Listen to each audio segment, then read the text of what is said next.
Hi everybody, it's Rosie in the shop and I'm taking a little break from getting some sun outside. Don't worry, I don't wear a bikini in the workshop, and gee, wouldn't that make a good electronic repair video series. But I'm here today because, well, if you're not into electronic stuff or repair videos, you're really not going to enjoy this video.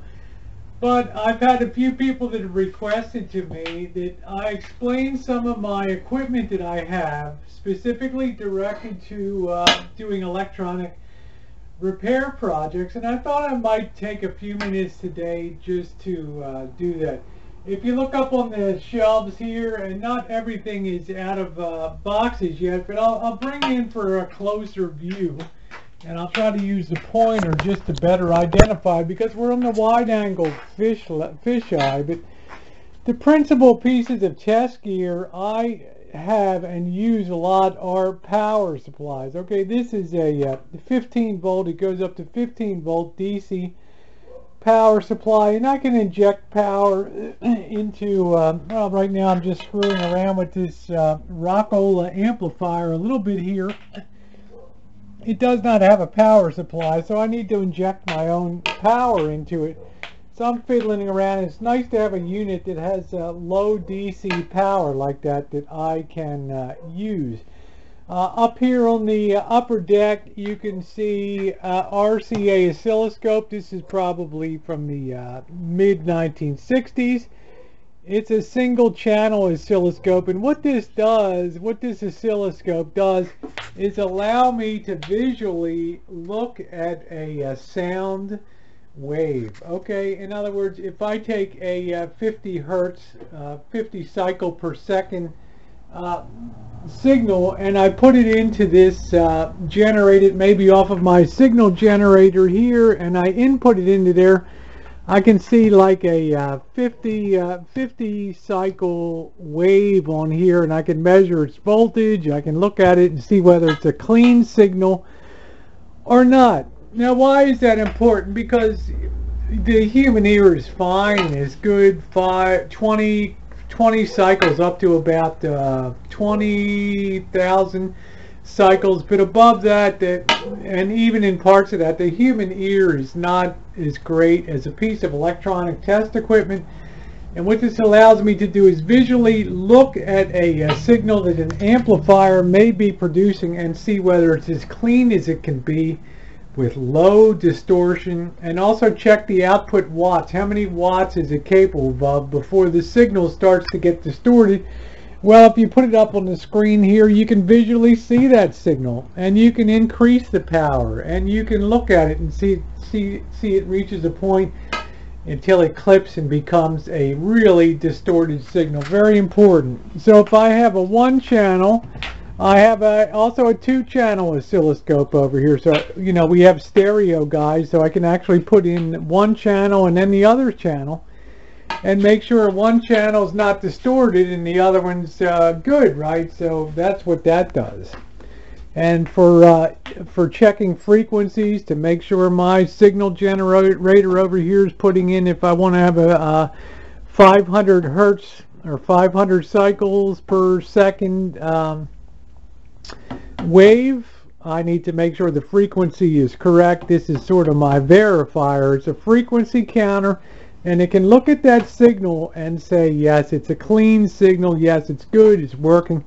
And I can also use what's called a distortion analyzer here, and this is a very expensive piece of equipment from Hewlett-Packard, this 333A, and what this does is you can put a signal in here, and it'll tell you how clean or how much distortion the signal has in it. So it's a very, very useful piece of equipment. I also have a transistor tester, and you can take little transistors, replaced vacuum tubes, of course, and these are vacuum tubes down here. They replace vacuum tubes, and they have three legs to them generally, and you can put the base, emitter, and collector in there, and you can test whether they're good or not. So it's a useful piece of equipment to have. I have another signal generator up here, and I have another signal generator up there. Each one of them is for AM, and one of them is for FM band. You guys have seen me use an isolation transformer before when I was working on Little Toot here. This is a very dangerous. It's a line-in amplifier. It has no transformer power supply built into it. So to make it safe, I had to use what's called an isolation transformer. And all that does is give me a decent ground, as opposed to myself touching this and being a good ground. If I touch the wrong place, I could really get shocked like crazy. But this thing does a lot to mitigate the chances of being sporadically shocked.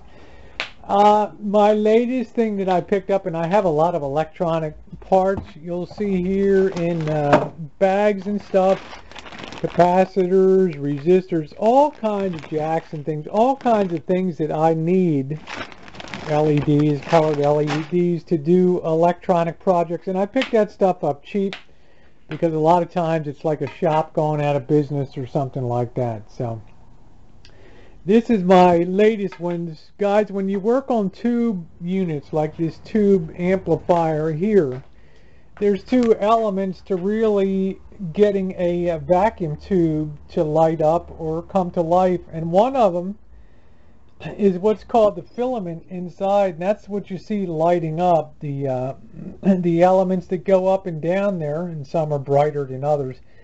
And that only uses a very low voltage, like typically 6 or 7.5 volts. Well, I can generate that power. You see over here a 6.3 tap on that. I can actually inject that onto a unit like that.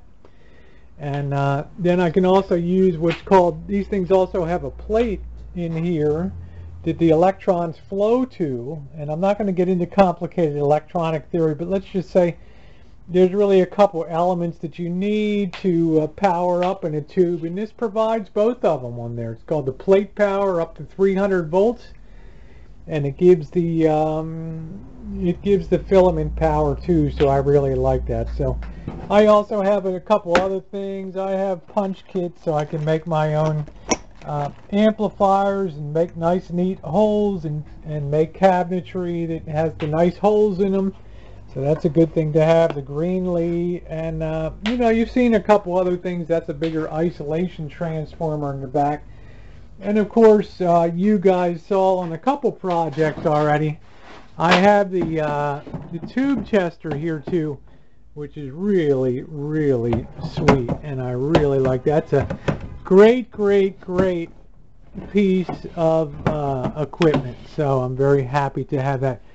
Up there, I haven't even opened it yet, is a coil winding machine. And what is that used for? Well, if you look at these little things, guys, on the back here, they're called audio output transformers. And in my mind, they're some of the most important things on an amplifier, because these take the signal that you inject. The signal goes into this detector and pre-amplifier tube, this 12AX7.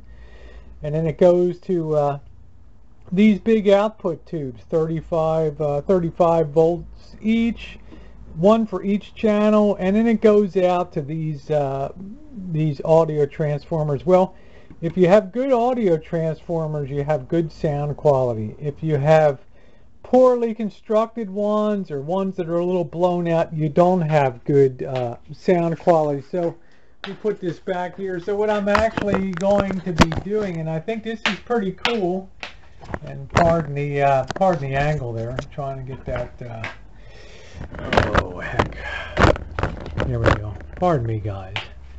What that actually allows me to do is to mathematically design my own output coils for each of the stereo channels.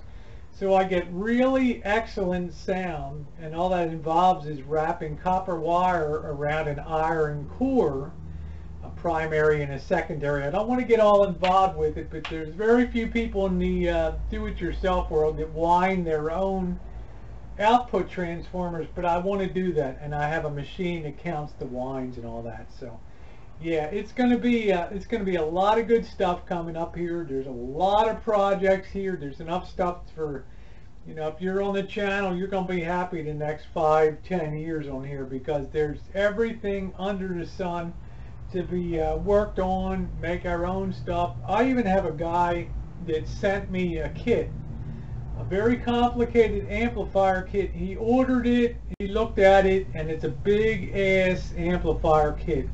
And he just threw it back in the box and said, there's no way in God's world I'm ever going to be able to build that amplifier. So, you know, for a couple dollars on the $100, I bought it from him. And that's one thing we're going to try to get working here.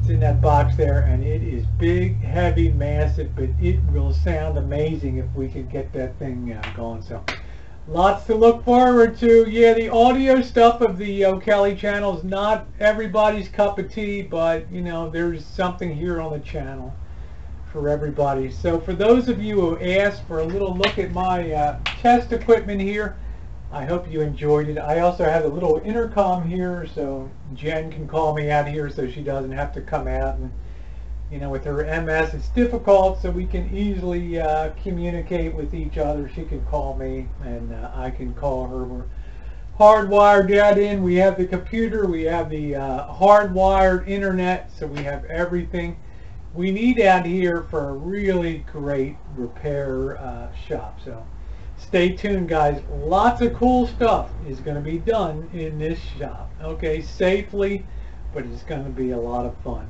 All right, thanks for asking, and thanks for being along. I got to go get some more sun.